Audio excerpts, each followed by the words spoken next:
Presiden Joko Widodo, Jokowi, melantik anggota Dewan Pengawas dan anggota Badan Pelaksana Badan Pengelola Keuangan Haji, BPKH, di Istana Negara, Jakarta, Rabu, tanggal 26 Juli tahun 2017. Jokowi berharap, BPKH dapat mengelola dana haji lebih baik sehingga dapat memberikan manfaat yang lebih besar bagi para calon jamaah haji. Dana haji tersebut, sambung dia, dapat diinvestasikan pada tempat-tempat yang memberikan keuntungan sehingga dapat menekan biaya haji selama ini. Dari sisi pengelolaan keuangannya, jadi bagaimana uang yang ada, dana yang ada ini, bisa dikelola, investasikan ke tempat-tempat yang memberikan keuntungan yang baik sehingga dari keuntungan itu bisa dipakai untuk mensubsidi ongkos-ongkos biaya-biaya, sehingga nanti menjadi lebih turun terus, kata Jokowi di Istana Negara, Jakarta, Rabu, tanggal 26 Juli tahun 2017. Karena itu, kata dia, pemerintah akan membuka peluang investasi bagi BPKH untuk menginvestasikan dana haji tersebut ke sektor-sektor yang tak memiliki resiko tinggi, seperti sektor infrastruktur. Daripada uang ini diam, ya lebih baik diinvestasikan tapi pada tempat-tempat yang tidak memiliki resiko tinggi, aman, tapi memberikan keuntungan yang gede. Itu yang dicari. Kesempatan ini memang mungkin pemerintah harus memberikan peluang. Misalnya ada jalan tol yang sudah brownfield, mau dilepas, beri kesempatan dulu yang pertama pada dana haji kita ini, ujarnya.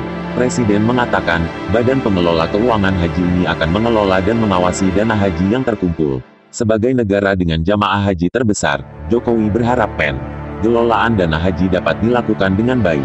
Ia juga ingin agar lembaga ini dapat mencontoh negara lain seperti Malaysia dalam mengelola tabungan haji.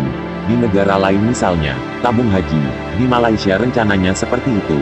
Saya kira nanti badan ini bisa melihatlah bagaimana negara-negara lain mengelola, katanya. Anggota Badan Pelaksana BPKH, Anggito Abimanyu mengatakan, BPKH tengah menyusun rencana jangka menengah serta anggaran tahunan. Pihaknya juga telah bertemu dengan seluruh pemangku kepentingan penyelenggaraan ibadah haji dan menampung berbagai aspirasi. Selain itu, BPKH juga akan mengidentifikasi terlebih dahulu berbagai aset yang akan dialihkan dari Kemenak. Insya Allah dalam waktu 6 bulan akan terjadi pengalihan aset dan kewajiban dari Kemenak ke BPKH. Insya Allah selesai setelah audit oleh BPK. Mungkin di bulan November, ujar Anggito. Setelah itu BPKH akan berupaya menyelenggarakan ibadah haji secara efisien dan rasional, meningkatkan manfaat dana investasi, serta menyelenggarakan program kemaslahatan umat. Anggito menyebut berdasarkan hasil audit 2016, nilai manfaat dan dana abadi umat dari dana haji ini mencapai 95,2 triliun rupiah. Sedangkan, pada akhir tahun ini diprediksi akan mencapai lebih dari 100 triliun rupiah. Akhir tahun ini diperkirakan sekitar 100 triliun rupiah lebih. Dana yang bisa diinvestasikan kurang lebih 80 triliun rupiah, 80%. Itu tugas kami, setelah dialihkan melakukan pengelolaan ini, jelasnya. Kendati demikian, ia mengaku hingga kini BPKH belum menentukan jenis investasi yang akan digunakan dalam pengelolaan dana haji itu. Yang pasti, kata dia, investasi tersebut akan memberikan manfaat yang lebih besar dengan resiko yang kecil.